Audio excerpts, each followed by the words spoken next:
ลุ่มนำเพราะว่าไปสุดแล้วนี่ก็มอบเงินรางวัลเลย50 ล้านอยู่ท่าแค่2 คน iPhone 1 หน่วยสบายดี900 คนเด้อนี่แหละสุดเจ้าเนาะคนที่สู้ชีวิตและก็บ่ยอมแบบว่าเอาง่ายๆกันคือหลานน้อยนี่เนาะหลายคนก็สิไปขอทานเลยเนาะหลานน้อย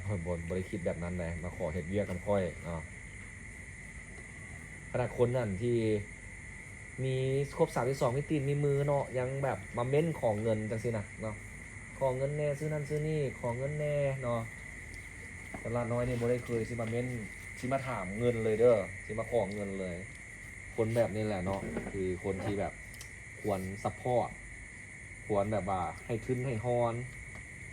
ก็ให้สิถือโกงถือต้มหมูต้มไปบอกเนาะครับก็ยังแบบมาขอโทษไอ้บอยแล้วก็หาเงินมาใส่จนครบทึนเนาะธรรมดาล่ะน้อยจะได้เงิน20 ปลายล้านได้แต่ละน้อยได้เงินแต่10 ปลายล้าน16 ล้านนะ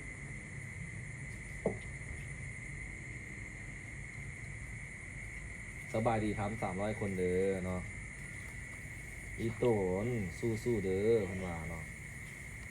สู้ๆได้ทุกคนเนาะค่อยๆนี่กิน